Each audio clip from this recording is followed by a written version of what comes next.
Week 3 in the NFL begins now with Thursday Night Football. What's going on, everyone? Welcome back in to another episode for Just a Bet Outside. I am your host, Steven, and I am ready to roll today. That's right, we got more NFL football Thursday night between the Patriots and the Jets.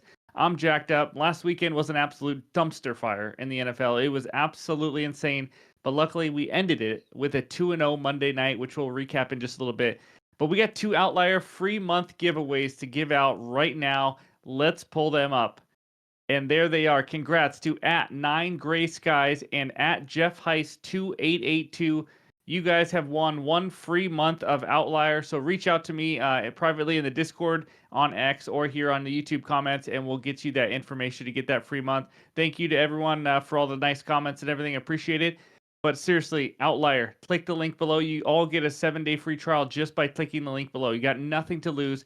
But it helps immensely. You guys already know it. We're going to show Outlier a little bit later, but that link is below in the description. So I'm ready to get started. That means it's NFL Fun Fact time, and this is a very current NFL Fun Fact. Not one rookie quarterback has thrown a touchdown pass this season. Yes, that is correct. There are 3 of them. Caleb Williams, 0 TDs, 2 picks with 59 rushing yards. Jaden Daniels, 0 TDs, 0 picks, 132 rushing yards. And Bo Nix, 0 TDs and 4 interceptions. Combined, they have 6 interceptions with 0 touchdowns. You could argue that J.J. McCarthy and Michael Penix have been the most helpful rookie quarterbacks in the NFL this year because they haven't played a snap. I'm just saying. That is absolutely insane to go through 2 weeks of that. But anyways, in this video, we're going to recap Monday night because we have not done that yet. If you're looking for the full weekend recaps, those are on every Sunday night as we go over the entire weekend and break down every bet, what we won and what we lost. But then we're going to preview and give out our 2 best bets in the Patriots and Jets game. What a beauty of an AFC East matchup. And then we'll finish it with the bets recap. So hit that like button if you haven't already. Leave a comment below to help that algorithm, help this channel continue to grow. We cannot thank you enough. If you're new to the channel, just hit that subscribe button. We talk MLB, NBA, and NFL all year long and have a lot of fun doing it as we are on our way to 29,000 subscribers. All right, let's get into it. And that means it's recap time. All right, there it is. A nice 2-0 day after a horrendous Sunday of week 2, as we talked about. But hey, Ray. He got over 2.5 receptions, got the job done. He had 3, actually, but he did get it done, I think, in the third quarter. He had another target in the end zone, pass interference, whatever. Jake Elliott, over 1.5 field goals. This was sweaty. I needed Saquon to drop a pass for him to attempt it. But if you want to be honest, in the first quarter, they had 4th and 4th and 9, and they stupidly went for it instead of kicking a field goal. So we could have had it earlier. But either way, they're 2 winners. As I said, we dug ourselves a huge hole because Sunday was one of the worst NFL days I've had in a while, but we got a unit and a half back, luckily. So there's the overall record. The breakdown of every single bet is on every Sunday night, like I mentioned. So that's the Monday Night Football recap. And now it is time for Thursday Night Football. All right, we head out to MetLife Stadium where the Jets are hosting the New England Patriots. We have a Jets -6 line with a total of 38.5. Before we get into the 2 best bets, let's talk some notes and trends of this game. So the look-ahead line on this game before the season was Jets -7.5. Obviously, we're down to 6 now. The total before the season was 42. We are down almost 4 points already. And the opening spread this week was 6.5, and now obviously went down to 0.5. So that's based on what we've seen the first 2 weeks. Jets have some defensive injuries. We'll see who plays. Linebacker C.J. Mosley, a big one. Defensive lineman Jermaine Johnson and DB DJ Reed. So some big players there. Jets defense been a bottom 10 defense through 2 weeks. I thought they were going to be like one of the best, if not the best defense in the NFL. It has not showed up. They've given up 310 rushing yards in 2 games so far, almost 5 yards per carry overall. Patriots offense, top 10 running team, ran for a total of 355 yards in 2 games. They have the 5th highest run rate in the league through 2 weeks. That's literally all they do. And it also helps with time of possession. Because speaking of time of possession, we have a huge difference here so far through 2 weeks. Patriots, the 5th longest time of possession at 33 minutes and 58 seconds on average. The Jets have the 4th lowest. I mean, they have barely had the ball. Their average is 25 minutes and 41 seconds. Obviously, that's some on them because they haven't been able to stop the run and the clock keeps moving. But some trends for this matchup. Under is hitting the last 4 matchups between these teams.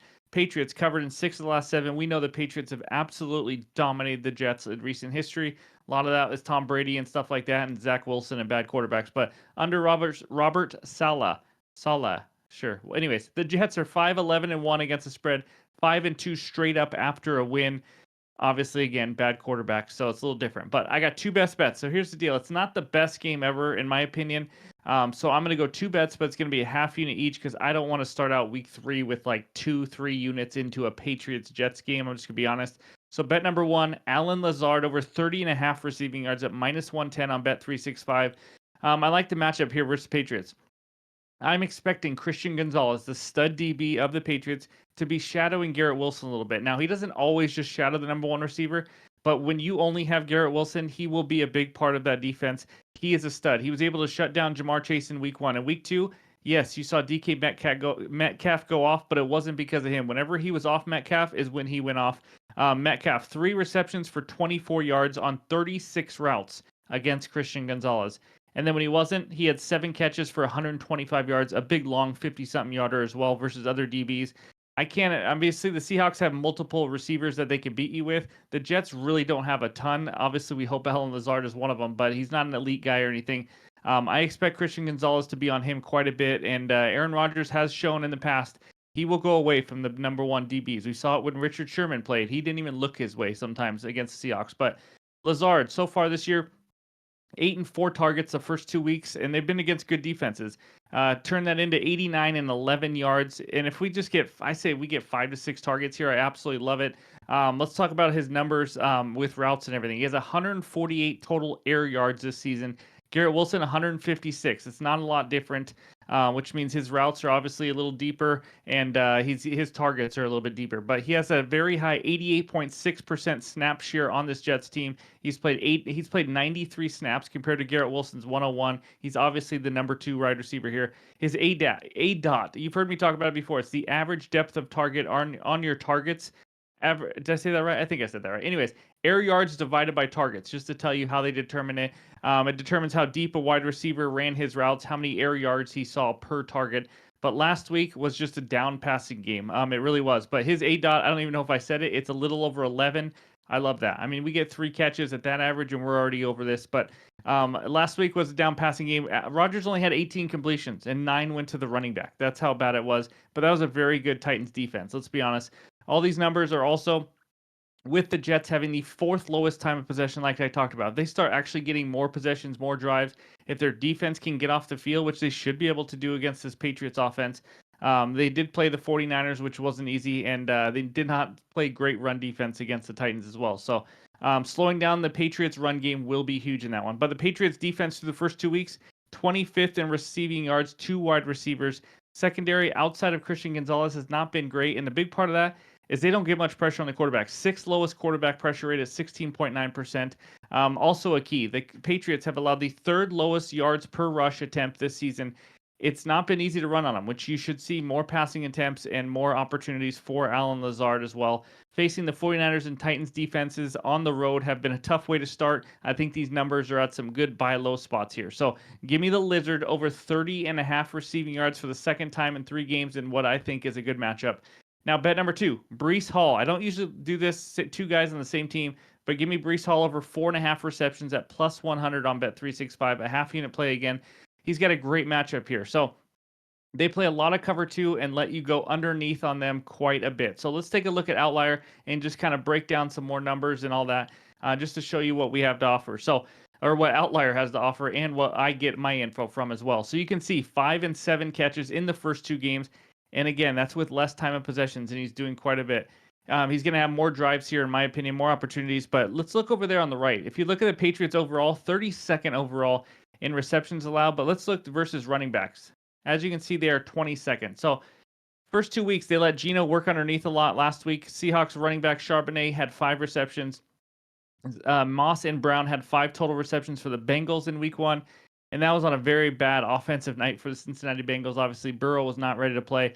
And then if we scroll down, we can also see the insight down there. And you can see that Breece Hall over this line in 8 of 10 games. But here's what I also want to show you. Let's scroll down even more because there's a ton of info here. Target share. He has 1 more target than Alan Lazard. That's how much he catches the ball. I mean, he is one of their receivers. He had 6 targets in week 1, 8 targets in week 2. I just love it. It's a great matchup for him versus a very soft defense, and that's what you like to see. It kind of reminds me of the Seahawks, how they played their cover 3 and just kind of let everything stay in front of them. Well, that's what the Patriots have done quite a bit. It's just a shell, keep everything in front of you type of defense. So I like Brees Hall to go over this for a third straight time, as well as his teammate to go over 30.5 receiving yards.